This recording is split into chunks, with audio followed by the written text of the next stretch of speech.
Pessoal, tudo bem? Então, vou enviar por aqui para vocês pelo Moodle uma série de vídeos que terão o tema de padronização e calibração, que é o tema que nós vamos estar estudando agora nessa semana, tá?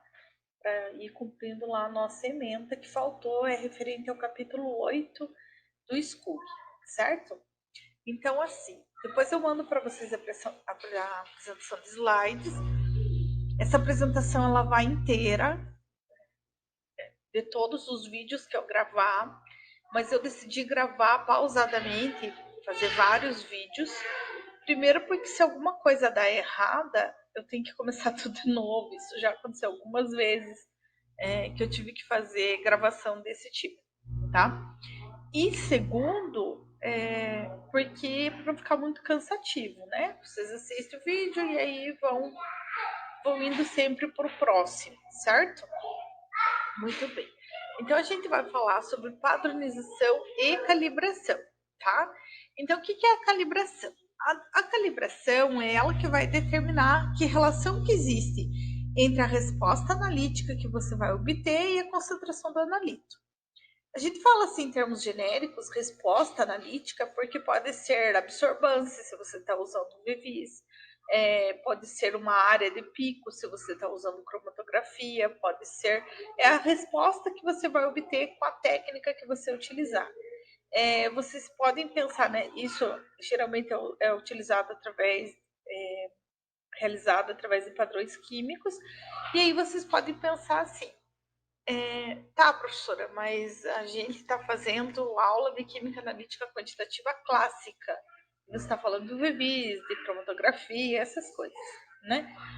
O fato é que essa parte da matéria de padronização e calibração, ela vai se aplicar a simplesmente tudo, tá? Então, a gente vai começar a ver os métodos de comparação direta, que a gente vai ver daqui a pouco. E aí, logo em seguida, nós vamos falar da curva de calibração, que é mais utilizado em analítica instrumental, mas é justamente na quantitativa que a gente vê, tá? Então, assim, quais são os únicos métodos que não dependem dessa etapa de calibração ou de comparação, né, com padrões? São alguns métodos colorimétricos, tá? E os métodos gravimétricos. Eles são os poucos que não dependem de se utilizar padrão químico para comparação, certo? Muito bem. Então, nós vamos ver primeiro comparação com padrões e depois a curva de calibração. Eu tenho dois tipos de comparação com padrões, que é uma comparação direta que não usa a curva de calibração, tá? Então, eu tenho a comparação direta e a titulação. O que seria a comparação direta? A comparação direta ela vai comparar uma propriedade do teu analito. Não esqueçam, o analito é aquela substância que você quer identificar ou quantificar na tua amostra, tá?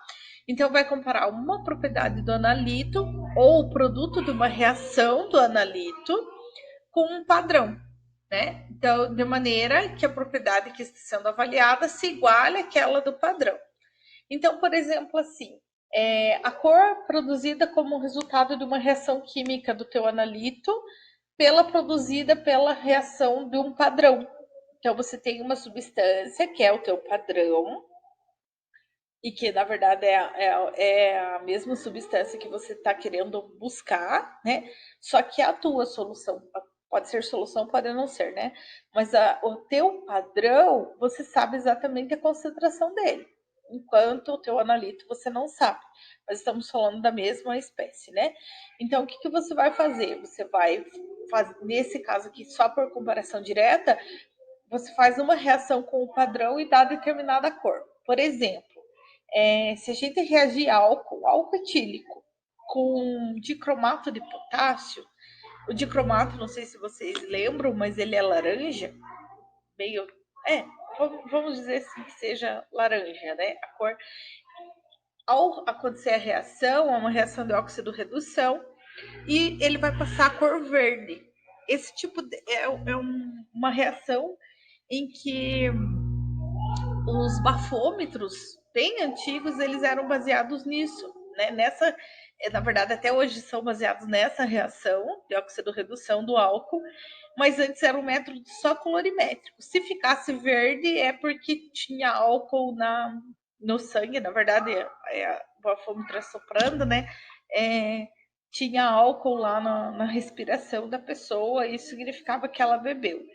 Então, esse tipo de reação, assim, que ocorre mudança de cor, por exemplo, é um tipo que pode ser usado para comparação direta. O Skugg até ele traz um exemplo que ainda hoje é usado em alguns métodos colorimétricos um pouco mais modernos.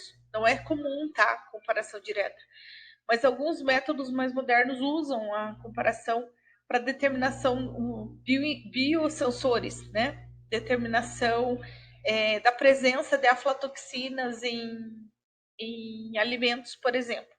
Então, aflatoxinas são substâncias tóxicas que são encontradas nos alimentos que são produzidas, né, por micro-organismos. Então, como se fosse um metabólito de micro-organismos que produzem aflatoxinas que são tóxicas. E existem métodos como biosensores para detectar, para saber se naquela amostra tem aflatoxina ou não, por meio de comparação direta, tá? O segundo método, que é através de comparação, que é o que a gente mais vai fazer na disciplina prática, quando voltar da quarentena, né, é a titulação. Então, na titulação, com certeza em Química Geral vocês fizeram. Acho que tiveram alguns dessa turma até que eu dei, a disciplina geral experimental, ficaram na minha turma, a gente fez, né? Titulação. Então, o que eu tenho? O meu analito, ele vai reagir com um reagente que é padronizado, que é chamado, no caso, de titulante. E se ele é padronizado, eu sei exatamente a concentração dele, tá?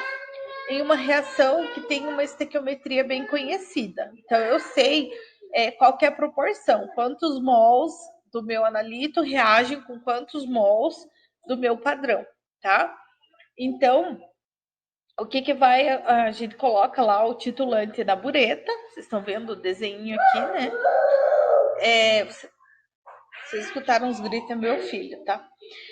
Vocês colocam o titulante na bureta e no Erlen você vai colocar ali, no caso, a tua amostra, né? Que você quer reagir, e você vai adicionando o titulante pouco a pouco. Não esqueçam que tem que ser gota a gota, porque as moléculas de água, elas, como se elas se abraçassem no vidro da bureta, e se você escorrer tudo muito rápido, a bureta vai ficar toda molhada. E aí tem um grande erro associado a isso. Então, um dos fatores que fazem com que a titulação tenha um bom resultado é fazer ela adequadamente, né? Mas aí você vai pingando o titulante até que ocorra uma mudança que você consiga observar. Ou é pela presença de um indicador que vai mudar de cor, ou por alguma mudança, por exemplo, você está fazendo uma titulação ácido base e está acompanhando com o pHmetro, tá? Então, nesse momento em que a quantidade do analito na tua amostra reagiu com o padrão, esse momento é chamado de ponto de equivalência. Aí, o momento em que mudou de cor, ou seja, que foi perceptível para você a mudança de cor, esse é chamado ponto final da titulação, tá? E esse é um tipo de comparação química, certo?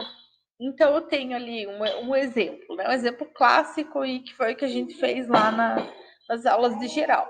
Eu tenho HCl reagindo com NaOH, formando NaCl mais água, certo? O HCl, gente, no caso aqui eu estou titulando com uma solução padrão de NaOH. Então, eu quero saber a concentração do HCl. Então, no Erlen eu tenho HCl, que, como vocês sabem, é incolor, e eu adicionei o indicador fenolftaleína.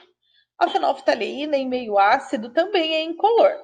E aí eu vou adicionando NaOH até que a solução mude de cor e que essa cor seja persistente por mais de 30 segundos, certo? Lembrando que quando a gente usa fenolftaleína, o ideal é que essa cor fique rosa, rosa claro, e não aquele fúcsia, que é uma cor bem mais forte, certo? Como tá na foto ali, passou um pouquinho do ponto. Então, quando a gente consegue olhar a mudança de cor, eu estou falando do ponto final da titulação.